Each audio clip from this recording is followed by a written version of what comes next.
नमस्कार, मैं हूं आशीष वर्मा। सास, बहू और सेंसेक्स में आप सबका स्वागत है। आज मंगलवार के दिन मदद करने के लिए पुणे से हेम सिक्योरिटीज की आस्था जैन जुड़ती है। आस्था, हाय, गुड आफ्टरनून। बस बातचीत की शुरुआत करेंगे। कोशिश होगी आज काफी सारी क्वेरीज हैं, ज्यादा से ज्यादा क्वेरीज इस शो में हम लोग कवर कर दें। पहले एक काम करिए डायरेक्टर साहब, वो toll free number, WhatsApp number, Twitter ID सब स्क्रीन पे दिखाइएगा। टोल फ्री नंबर छोड़ दीजिएगा, अब वो कॉन्स्टेंटली मॉनिटर नहीं होता। ट्विटर आईडी, इंस्टाग्राम आईडी और थ्रेड आईडी, और साथ साथ व्हाट्सएप नंबर भी है। जैसे कन्वीनियंट हो, जो कन्वीनियंट हो वैसे रीच आउट करिए और सवाल भेजिए ताकि हम लोग आपको फिर इस शो में इंक्लूड कर पाए। मार्केट स्क्रीन्स पर आएंगे भाई, ठीक है। लाल हरे के बीच झूलते हुए भारतीय बाजार आपको नजर आएंगे, बुरे नहीं है। एक समय हम लोग आज 70 पॉइंट के दबाव के साथ निफ्टी पे ट्रेड कर रहे थे, तो उन लेवल से तो 50 पॉइंट ऊपर ही इस समय कामकाज करते हुए 22,100 एक तगड़ा टसल जोन है। वहीं के आसपास आके उसी के इर्द गिर्द समय बिताया था, थोड़े से पस्त पड़ गए 22,100 टसल जोन, क्योंकि चाहे वो कॉल राइटर्स हो, पुट राइटर्स हो, दोनों स्ट्रांगली प्लेस्ड वो टसल जोन के तौर पे उस लेवल पे नजर आएंगे। 22,000 पे एग्रेसिव पुट राइटिंग है और 23 और 22,300 और 22,200 के आसपास कॉल राइटर्स का जोन। तो उन डिफाइंड मार्कर्स के बीच में ही भारतीय बाजार इस समय कामकाज करता हुआ। खैर, थोड़ा सा आईटी पस पड़ा है, क्योंकि आईटी में गजब के मूव्स बने थे फ्राइडे को और उसके बाद इवन मंडे को भी। उसके बाद आईटी अब थोड़ा सा मुनाफा वसूली ठीक भी है। 2 दिनों में बहुत तगड़ी तेजी थी और पता नहीं कितना उस रिजल्ट से कमेंसरेट फंडामेंटल्स कैचअप कर पाए होंगे नंबर्स को देखते हुए, पर ठीक है। 2 दिन के स्ट्रांग मोमेंटम के बाद आईटी आज कंट्रीब्यूट नहीं कर रहा है, 1.25% के दबाव के साथ ट्रेड करता हुआ। निफ्टी बैंक फिर भी ठीक है, क्योंकि अच्छा निफ्टी बैंक पस्त है, इंपॉर्टेंट है उसके लिए एचडीएफसी बैंक के आज कुछ ही देर में जो नंबर्स आते हुए नजर आएंगे। हैवी वेट है ना सिर्फ निफ्टी बैंक का, इवन निफ्टी 50 का, तो वो कीनली वॉच आउट करिएगा आज वो नंबर्स। और आज फाइनेंशियल सर्विसेज इंडेक्स की एक्सपायरी का दिन भी एचडीएफसी बैंक के नंबर्स के साथ साथ आज एक्सपायरी का दिन भी है, तो इंटरेस्टिंग होने वाला है। यहां से अब बचा हुआ जो आखिरी के 3 घंटे सामने खड़े हैं हमारे, देखते हैं कैसे पैन आउट होते हैं। अब तक तो टसल टाइप लग रहा है बुल्स और बियर्स के बीच में।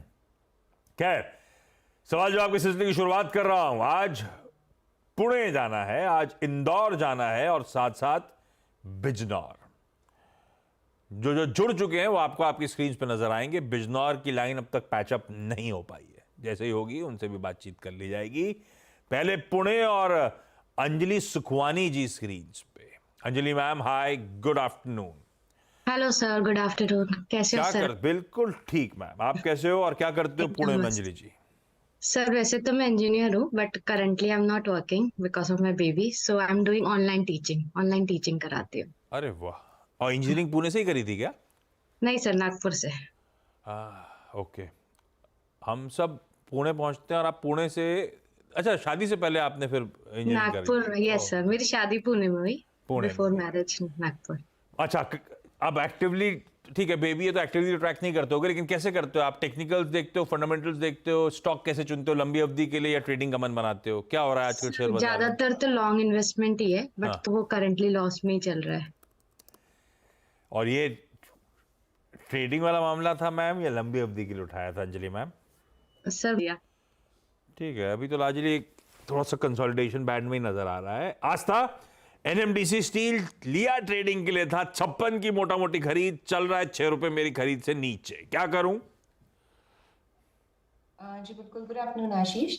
देखा जाए तो एनएमडीसी स्टील में एक इश्यू है कि ये अभी एक दायरे में कारोबार कर रहा है, और बेसिकली जो रेंज बनी हुई है ये पिछले कुछ 1 महीने 1.5 महीने से एक ही रेंज में घूम रहा है। रेंज है 46 on the down side, 53 on the up side, तो ये इसी रेंज में घूमता हुआ नजर आएगा मैम। अभी आपको होल्ड रखना है और ये मानते हुए चलना है कि थोड़ी वीकनेस और आ सकती है। It might be a possibility कि एक बार 48 तक के लेवल्स भी ये नीचे में डाउनसाइड दिखाए, लेकिन result season already kick off हो गया है, तो मुझे लगता है एक बार हम रिजल्ट्स की तरफ देखेंगे, क्योंकि लास्ट क्वार्टर के रिजल्ट्स भी अच्छे नहीं थे मैम, और ये ऑपरेटिंग लॉस में भी थी, तो उस वजह से इसको बहुत बड़ा यहाँ पे कुछ तेजी मिली नहीं। तो इस बार के नतीजे पे भी आप नजर रखिए, तब तक आप होल्ड करिए। स्टॉप लॉस के तौर पे चाहे तो एक लेवल रख सकते हैं 44 का। थोड़ा मैं बड़ा स्टॉप लॉस दे रही हूँ, लेकिन रिजल्ट आने तक हमें रुकना भी है। तो 44 मुझे लगता है कि ऐसा लेवल है जहां तक आने की चांसेस काफी कम है। सो 44 के स्टॉप लॉस के साथ अभी तो अपनी पोजीशन में बने रहिए, और इस चीज का बिल्कुल ध्यान रखिए कि 46 से 53 के बीच में ये घूमता ही रहेगा। एक बार अगर 53 का लेवल पार किया तो फिर इसने तेजी दिखाना ये चालू कर देगा, जिसमें इमीडिएटली हमें 58 से लेके 59 तक के लेवल्स देखने को मिलेंगे। लेकिन अभी आपको बने रहने की सलाह है। स्टॉप लॉस 44 का रखेंगे, टारगेट 58 से 59 का रखेंगे अगर इसने दायरा तोड़ा जो 46 से 53 के बीच में बना हुआ है वो। 44 का स्टॉप, इंतजार करना पड़ेगा थोड़ा सा। ठीक है, ये हो गए एनएमडीसी स्टील पे। मैं आता हूं आपके पास अंजलि मैम, इंदौर से सौम्या सिकरवार स्क्रीन्स पे। सौम्या मैम, गुड आफ्टरनून आपको भी। क्या करते हो इंदौर में सौम्या मैम, और ठंड पड़ रही है नहीं पड़ रही है?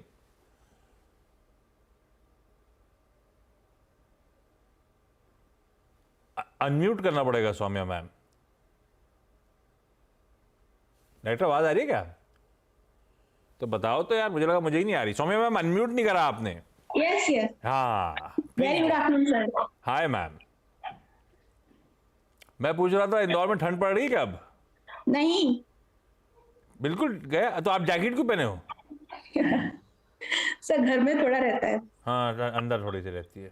सौम्या मैम, कितना समय से शेयर बाजार से जुड़े हो, और सर फंडामेंटली स्टॉक चुन रहे हो लंबी अवधि के लिए या ट्रेडिंग वाला मामला? सर लॉन्ग टर्म है और ट्रेडिंग का भी है थोड़ा। तो चार्ट्स भी चेक करते हो और फंडामेंटल्स भी देखते हो आप कंपनी के? यस। ब्यूटीफुल। सौम्या मैम, पहला सवाल। सर टाटा मोटर्स है मेरा, मार्च 23 में बाइंग किया था मैंने 420 पर 50 शेयर्स में। 423 की खरीद है आप कह रहे हो ना? यस। और लॉन्ग टर्म के लिए अब पूछूं क्या आपको? डबल हो गया पैसा ऑलमोस्ट। पूछूं कि मुनाफा बांधे या बंधे रहे, बने रहे, ऐसा पूछूं? यस, इसमें से मैं कुछ क्वांटिटी निकाल सकती के आगे बढ़ूं या फिर बने रहे अभी इसमें? अच्छा, अपनी क्वांटिटी कितनी है टोटल? 50 शेयर्स। तो आप कह रहे हो कुछ मुनाफा वसूल लूं, कुछ बने रहूं, ऐसी स्ट्रैटेजी सही है कि नहीं? यस। ये बढ़िया है। डबल होता है आमतौर पे तो 50% स्टॉक बुक कर लेने चाहिए, अपना पैसा घर आ जाता है। लेकिन फिर भी आस्था आपको बेहतर बताएंगे। आस्था क्या करना चाहिए भाई? 50 शेयर है, पर शेयर 400 रुपए का सौम्या मैम को हो रहा है मुनाफा। अब अप्रोच कैसे करें? कुछ मुनाफा वसूली कर लें, बाकियों के साथ राइड करें, या आपको लग रहा है अटकने वाला है तो पूरा वसूल लें, या आप मानते हो बहुत एग्रेसिव टारगेट्स है तो सबके सब होल्ड करें? क्या करना है? देखिए, टाटा मोटर्स तो नो डाउट चार्ट पे बहुत ही अच्छा लग रहा है। अगर मैम आपको पैसा निकालने की जल्दी नहीं है तो मैं तो बने रहने की ही सलाह दूंगी। और इसमें जो नेक्स्ट टारगेट अब हमें देखने को मिलेंगे सूनर और लेटर, वो 950 तक के रहेंगे। सो मेरे को ऐसा लगता है कि 950 तक भी ये काउंटर जा सकता है। सो अभी आप बने रहिए। स्टॉप लॉस इसमें अगर आप चाहें तो एक मैं बड़ा लेवल दे रही हूँ अगेन, क्योंकि आपकी बहुत नीचे की लेवल की बाइंग है, और टाटा मोटर्स एक ऐसा काउंटर है कि लॉन्ग टर्म के लिए काफी बेनिफिशियल स्टॉक है, इसलिए स्टॉप लॉस बड़ा सिर्फ आपके लिए दे रही हूँ। वो तकरीबन आ रहा है 710 के आसपास। तो आप उतना स्टॉप लॉस लगा लीजिए, जस्ट क्योंकि हमें लॉन्ग टर्म में ही रखना है। बहुत कम चांसेस है कि ये वहां तक आएगा नीचे में, अगर कुछ प्रॉब्लम भी होती है तो भी। तो 710 के स्टॉप लॉस के साथ बने रहे। 950 का पहला टारगेट है, और लॉन्ग टर्म तो ये 1000 तक के लेवल्स भी दिखाता हुआ नजर आना चाहिए। रिजल्ट्स भी अब आने ही वाले हैं, तो वहां पे भी नजर बना के रखनी चाहिए। बट मुनाफा ना वसूल करें, होल्ड करें। मुझे लगता है ये काउंटर और अच्छा रिटर्न देगा आगे जाते हुए। अरे वाह, 950 के टारगेट्स, आपकी ये 425 की खरीद, गजब मुनाफा होने वाला है। तो मतलब 50 के 50 रखे रहूं, कोई मुनाफा वसूलने की जल्दबाजी ना करूं? हाँ आशीष, अगर इनको नहीं है पैसा निकालने की जल्दबाजी और बने रह सकते हैं तो कोई दिक्कत लगती नहीं, होल्ड करने की सलाह। कोई जल्दबाजी है क्या? निकालने की जरूरत है क्या सौम्या मैम? नहीं नहीं नहीं सर, ऐसा कोई हाँ, तो फिर निकाल के कोई दूसरा स्टॉक ढूंढो। उससे अच्छा, जब टाटा मोटर्स इतना अच्छा लग रहा है तो इसी में बने रहो, मत निकालो। ओके। जा रहा है ये, अच्छी तेजी करने की तैयारी कर रहा है। अंजलि मैम, अगला सवाल एनएमडीसी स्टील के बाद। सर मुझे नेक्स्ट है सारेगामा। लिया हुआ है? बाइंग प्राइस थी 372 सर, 50 क्वांटिटी 50। ये ट्रेडिंग वाला मामला है अंजलि मैम, ये भी? नहीं नहीं सर, इसके लिए इसको रखा था मैंने, 6 मंथ्स हो गया सर, 3 मंथ्स हो गया सर लिए हुए। सारेगामा क्यों लिया था? सर पहले स्टार्ट न्यू स्टार्ट किया था, तब रिकमेंडेशन होते थे तो कर दिया। तब फंडामेंटल नहीं पढ़ती थी, अभी सीख गई हूँ। और अभी पढ़ के क्या लग रहा है, गड़बड़ हो गया है कि सही था? सर अभी गड़बड़ लग रहा है, इसलिए ये क्वेश्चन लिया मैंने। गड़बड़ लग रहा है क्या आस्था? सारेगामा मेरी खरीद से 11 रुपए नीचे लॉन्ग टर्म के लिए लिया हुआ है मैंने, सही स्टॉक है या नहीं है? देखिए बिल्कुल आप फंडामेंटल्स की बात कर रहे हैं तो थोड़ा सा प्रेशर तो था सितंबर क्वार्टर अर्निंग्स में, क्योंकि रेवेन्यू में भी 6-7% की डी ग्रोथ थी, प्रॉफिट में भी कोई बहुत बड़ी ग्रोथ नहीं थी। तो शायद मैम आपने वो चीज भी जरूर देखी होगी और इसीलिए आपको लग रहा है कि फंडामेंटल्स में थोड़ा सा इशू है। लेकिन मुझे लगता है कि कुछ एक एक्विजिशंस ये लोग कर रहे हैं तो शायद वहां पे इनको फायदा होना चाहिए। और दूसरा, इनके जो लाइसेंसिंग रेवेन्यू होते हैं वो भी काफी बढ़िया है। तो मैम और लेकिन चार्ट्स तो अभी थोड़ा वीक ही बता रहे हैं। तो मैम थोड़ा अगर आप रिस्क ले सकते हैं तब तो आप होल्ड करिए, रिस्क नहीं ले सकते तो पार्शियली एग्जिट करिए, क्योंकि बहुत ज्यादा आपका दूर नहीं है कॉस्ट प्राइस, तो आप एग्जिट भी करेंगे तो कोई बड़ा नुकसान होगा नहीं। पार्शियली, मैं पूरा नहीं निकलने को बोल रही हूँ, मैं आधी प्राइस में निकलने को बोल रही हूँ, क्योंकि अभी तक की स्थिति कुछ बहुत सॉलिड नहीं है। तो जो आप पार्शियली बने रहेंगे उसमें स्टॉप लॉस लगा लीजिए 330 का, ये एक दायरे में घूम रहा है, एक बार 390 का ये लेवल पार करेगा तो फिर इसमें और तेजी आएगी। तो पार्शियली एग्जिट करिए, पार्शियली बने रहिए 330 के स्टॉप लॉस के साथ। जो आप एग्जिट कर रहे हैं उसकी जगह आप चाहें तो 2-3 अच्छे स्टॉक्स हैं वहां पे नजर बना सकते हैं। थर्मेक्स मुझे अच्छा लगता है, कोई भी गिरावट आती है तो आप थर्मेक्स को ले लीजिए, मुझे लगता है जो भी ये नुकसान होगा यहाँ पे वो थर्मेक्स भरपाई करता हुआ नजर आएगा। तो एक थर्मेक्स पे आप नजर बना सकते हैं। ल्यूपिन फार्मा में अच्छा लगता है, फार्मा क्षेत्र की कंपनी है, तो ल्यूपिन पे भी एक नजर बना सकते हैं, वहां पे भी मैं बने रहने की सलाह दूंगी। तो कुछ एक काउंटर्स हैं जहाँ पे आप चाहें तो थोड़ा सा आप अपना इन्वेस्टमेंट डाइवर्ट कर सकते हैं अगर पार्शियली एग्जिट करेंगे इस काउंटर से तो। थोड़े से नतीजे पस्त पड़े पर ठीक है। ये स्टॉक था जिसने बहुत गजब की री रेटिंग डिलीवर करी थी, उस तगड़ी रेटिंग के बाद अब ये टाइम वाइज करेक्ट कर रहा है, एक कंसोलिडेशन बैंड में है। पर ठीक है, मुनाफा यहां से निकले तो आप थर्मेक्स और ल्यूपिन जैसे काउंटर ज्यादा पसंद आते हैं आस्था को। सौम्या मैम, अगला सवाल। सर आलोक इंडस्ट्री 25 की बाइंग है, 1200 शेयर। 25 की बाइंग है। आलोक इंडस्ट्रीज क्यों लिया था आपने? सर बहुत पहले लिया था, मेरे इवन 2 इयर्स हो गए हैं इसमें। अच्छा, पहले फंसे नहीं तो आजकल तो आलोक इंडस्ट्री बीच में छाया हुआ था, आए दिन गजब की तेजी आई। खैर 25 का समय इंतजार किया, 33 पे आया। आस्था क्या करना चाहिए अब? बांध रहे हैं फाइनली जाके मुनाफा या रुके रुके? देखिए मेरे हिसाब से तो थोड़ा सा मुनाफा बांध ही लीजिए, थोड़ा सा नहीं एग्जिट ही कर लीजिए, क्योंकि लॉसेस में है। देखिए लास्ट टाइम भी जो इनके क्वार्टर के नतीजे आए थे, मैं लॉस मतलब कंपनी के नतीजों की बात कर रही हूँ, वो थोड़े नेगेटिव आए थे। तो मैम कोई मतलब नहीं आता, आपको अच्छा इसमें मुनाफा मिल रहा है, अगर बहुत कुछ अच्छा आया तो क्या नतीजे अच्छे आएंगे तो हम फिर से एंटर करेंगे उस टाइम। लेकिन अभी at this point of time मुझे लगता है अगर सेफ रहना है तो मैं मुनाफा वसूल करने की सलाह दूंगी। अगर पूरा करने की इच्छा नहीं है तो पार्शियली या फिर 3/4 तो जरूर करें। सो मेरी रिकमेंडेशन तो है कि मुनाफा वसूल करना चाहिए, और थोड़ी सी गिरावट हो सकता है हमको वैसे भी देखने को मिले तो करंट लेवल पे करेंगे तो बेटर रहेगा मेरे हिसाब से। ठीक भी है, एक तरफा तेजी के बाद थोड़ा सा पस्त पड़ रहा है। अब ये आपने लंबा इंतजार करा था, कुछ बढ़िया मुनाफा अब हाथ आ रहा है, मुनाफा बांध लेना बेहतर होगा, एग्जिट करिए इससे। अंजलि मैम, अगला सवाल। सर मेरा नेक्स्ट है हिंदुस्तान HUL। हिंदुस्तान यूनिलीवर लिया हुआ है Yes, मैम? sir. हाँ जी सर, 2561 पे लिया था सर। 2561 पे, तो ये long term trading? Yes sir, long term. भाई आस्था इसमें क्या पूछूं, तो बेहतरीन है, पर आस्था सही लेवल पे लिया हुआ है, सही समय पे लिया है। लॉन्ग टर्म मतलब अंजलि मैम क्या होता है, कितना समय रुकोगे आप अंदाजन? Sir 1 year plus. 1-2 साल जा रुक सकते जाएंगे हैं। भाई आस्था। हाँ सर। 1-2 साल के लिए 2560 की खरीद आस्था सही है क्या? वैसे तो खरीद और नीचे होती तो मजा आता था, लेकिन ठीक है अभी ले लिया है तो कोई दिक्कत नहीं है। मैम बने रहिए, थोड़ा सा पेशेंस का टेस्ट करता है ये काउंटर, और अब तो रिजल्ट्स आने वाले हैं तो वहां से अगर कुछ पॉजिटिव बूस्ट मिला तो ये फिर से तेज हो जाएगा। हाई प्रोबेबिलिटी है कि एक बार ये 2700 से लेके 2780 तक जाए।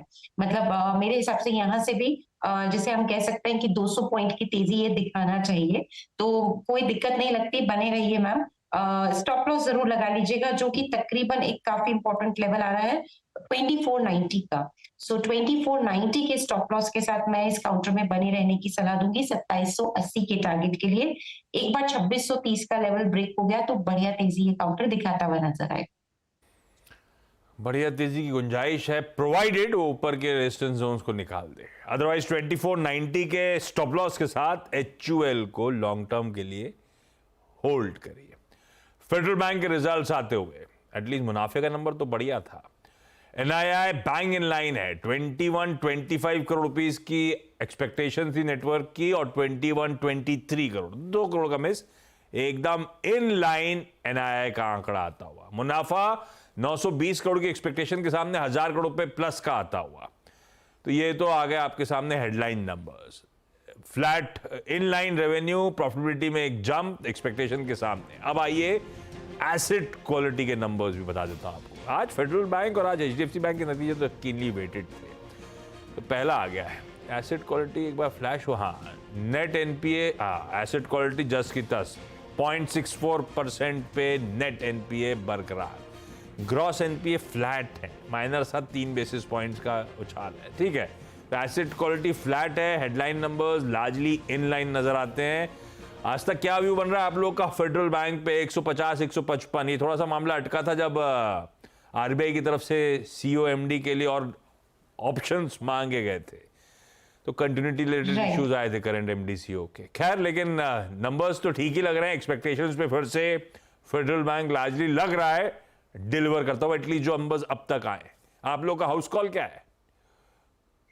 देखिए मेरे हिसाब से फेडरल बैंक नहीं, मैं सभी बैंक्स में मुझे लग रहा है इस बार स्लिपेजेस तो देखिए बढ़ के आएंगे और नेट इंटरेस्ट मार्जिन हम लोग जो मान के चल रहा है थोड़े से घट के आएंगे। मुझे एक बार निम का फिगर देखना है। प्राइमा फेसी निम रिजल्ट्स ठीक लग रहे हैं, ऑल्दो ग्रॉस एनपीए में थोड़ी सी तेजी आई है, मतलब तेजी in the sense negative side पे कि ग्रॉस एनपीए बढ़ के आए हैं, नेट एनपीए तो फ्लैट है, तो वो भी ठीक है क्योंकि असेट क्वालिटी कंसर्न्स भी इस क्वार्टर में हम लोग एक्सपेक्ट कर रहे थे कि रहेंगे। सो प्राइमा फेसी तो ठीक लग रहे हैं, लेकिन डिटेल में एक बार फाइन प्रिंट जरूर देखना चाहूंगी। टिल द टाइम चार्ट्स को देख के जो समझ में आ रहा है थोड़ा सा ये डाउन लग रहा है। माइट भी पॉसिबल है कि एक बार 151 और अगर रिजल्ट डिटेल में भी ठीक नहीं आए तो 147 तक के लेवल्स भी ये नीचे में दिखा है। अगर रिजल्ट डिटेल में ठीक नहीं लगे तो ऊपर में एक बार 155 156 का जोन पार किया तो समझिए कि रिजल्ट्स बढ़िया है, मार्केट को अच्छे लगे और फिर तेजी इसमें और अच्छी देखने को मिलेगी। सो थोड़ा मैं डिटेल पढ़ना चाहूंगी, but prima facie results okay लगते हैं। ये मैंने दोनों तरफ के लेवल्स दिए हैं, उसके हिसाब से इन्वेस्टर्स अपना ट्रेड ले सकते हैं। ज्यादा रीड मत करिए, डिटेल्स आने दीजिए नंबर्स के रिलेटेड, फिर देखेंगे आगे। जाते जाते आज तक समय नहीं है मेरे पास। मेडी असिस्ट हेल्थ केयर सर्विसेज का IPO का आज डे 2 है। कल आपसे बातचीत हो नहीं पाई। IPO रिलेटेड डिटेल स्क्रीन पर आ जाएंगी। पढ़ने में तो ठीक ही लग रहा है, लार्जेस्ट TPA है, बढ़िया 25% आय का CAGR है, अपने पीयर से कहीं बेहतर प्रॉफिटेबिलिटी डिलीवर कर रहा है, पर जो मांग रहा है अपर एंड पे 418, सही है मूल्यांकन? फंडामेंटली लग कैसा रहा है? सब्सक्राइब करना है नहीं करना है? एम क्या बोल रहा है सबको? देखिए फंडामेंटली ठीक है, मूल्यांकन थोड़ा सा ज्यादा है, लेकिन मुझे लगता है लॉन्ग टर्म के लिए बहुत बढ़िया कैंडिडेट है क्योंकि इस तरह का कोई कंपटीशन लिस्टेड स्पेस में नहीं है, फर्स्ट मूवर एडवांटेज मिलेगा। सो लॉन्ग टर्म के लिए लगाइए। शॉर्ट टर्म के लिए मेरे हिसाब से इसमें मैं बहुत बड़े लिस्टिंग गेन्स की उम्मीद नहीं कर रही हूँ, तो मेन अगर व्यू लॉन्ग टर्म का है तो इसमें लगाने की सलाह है। शॉर्ट टर्म में मेरे हिसाब से बहुत ही छोटे गेन होंगे अगर हुए, मार्केट्स ठीक रहा तो, लेकिन मेन पर्सपेक्टिव लॉन्ग टर्म का रख के इसमें लगाने की सलाह रहेगी। लंबी अवधि के लिहाज से एक सब्सक्राइब का कॉल मेडी असिस्ट को लेकर। चलिए, इस नोट पर अंजलि मैम, सौम्या मैम और आस्था जी, आप सबका जुड़ने के लिए बहुत बहुत धन्यवाद। आस्था, ब्यूटीफुली सारी क्वेरी सॉल्व करने के लिए भी thank you so much. Quickly छोटा सा ब्रेक के उस पार क्विक मार्केट चेक।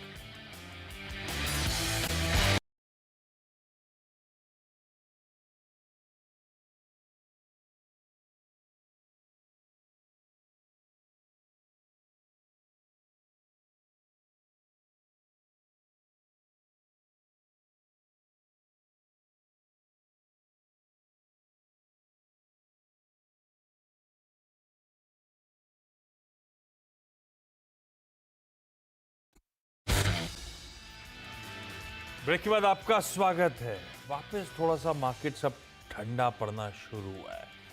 22,050 22,030 के आज शुरुआती लोज थे। थोड़ा सा वॉच आउट करेंगे आज दिन के इंटरडे लोज, क्योंकि अब सेकंड हाफ में नर्वसनेस थोड़ी बढ़ रही होगी HDFC बैंक और फिन निफ्टी की एक्सपायरी रिलेटेड। तो वॉच आउट करना है। खैर ब्रॉडर मार्केट्स वैसे ही वीक थे आज, तो प्रॉफिट टेकिंग का मंथ था। 1:2 का रेशियो है डिक्लाइंस के फेवर में, और लगातार पिछले 45 मिनट से कह लीजिए डिटोरिएशन चले जा रहा है। तो थोड़ा सा पैची विकेट पे आते हुए भारतीय बाजार। इस नोट पर आज के शो सास बहू और सेंसेक्स में इतना ही। नमस्कार।